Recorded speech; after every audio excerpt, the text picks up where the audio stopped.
show that you are only one of 2 Democratic candidates who are actually getting 10% of Trump voters. That's very impressive. It's actually a really big statistic. What do you think you're gaining and what message you're giving that so many Trump supporters are coming to you? Well, if you look, Donald Trump called out a lot of the economic problems and struggles in these communities. If you go out to the industrial Midwest, a lot of them have never recovered from the loss of manufacturing jobs. And we need a real set of solutions for that set of problems. But I'm thrilled to have 10% or more of Donald Trump voters who are supporting my campaign, because that means when I am the Democratic nominee, we win the whole thing in 2020.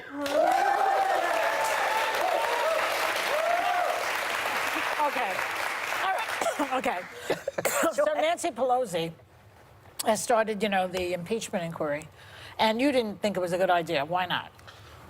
And Trump thinks that some people say that he's welcoming it. Do you think that's true, or is he just making that up, as usual? I am on board with the decision to impeach Donald Trump. Yes. Because at some point, if you literally are calling foreign leaders and asking them for political help in return for releasing aid that Congress had already authorized, I mean, at some point you have to impeach and say, look, this is the right thing to do regardless of the political calculation. I do think the politics may or may not work out in the right way, but we're a country of laws. You have to enforce the laws. Yeah, you think it could blow back on Democrats if it's not done? Well, this is the trap. Anytime we're talking about Donald Trump is winning.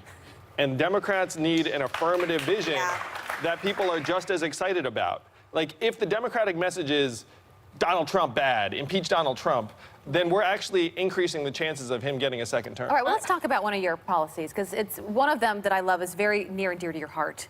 Your 6-year-old son is on the autism spectrum. Talk to us about the impact he has had in your life and what this policy is.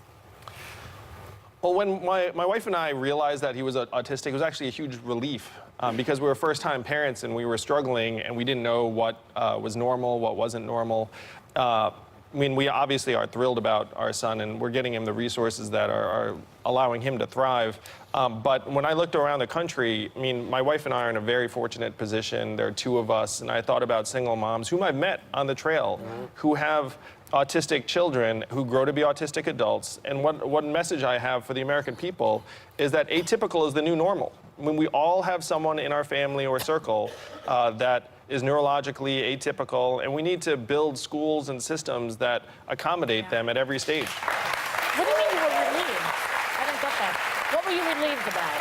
Well, we were relieved because we were first-time parents, and when we were struggling with our son, or our son was struggling, we're like, are we terrible parents? Like, what is going on? So you were relieved to see there was an actual diagnosis. Do you know how many people were in your same position? Yeah. I hear from so many people, and who knows, you never know what you're going to go through as a parent. It's so real that you're talking about that on the campaign trail, because it's relatable. You also have over 150 proposals on very specific issues, like paying college athletes, eliminating the penny. Eliminate the penny. It's annoying. And government rewards for coaching Little League or fixing a neighbor's appliance. Some of these are funny.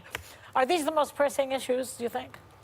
Well, I was introducing myself to the American people. I still am. Yeah. And I think the best way to introduce yourself is by letting people know what your vision is and what you would do as president. So that involves solving problems big and small. I want to ban robocalls. Why are we letting...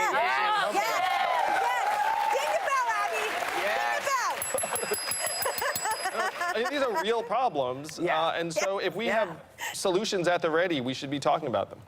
The penny, though. Leave my penny alone. Uh-oh. It's like moving Pluto. Leave the penny alone.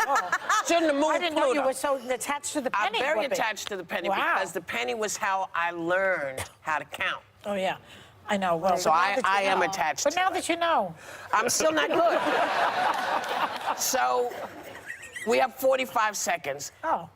So what we're going to say is, congratulations on all your success, and we're going to continue to watch and, hope that you are able to build the kind of momentum that you need to go into the next, what is it called? Phase. Are you in the next Democratic debate? I'm already in the next debate. I'm preparing some zingers. I'm not doing that. No, you.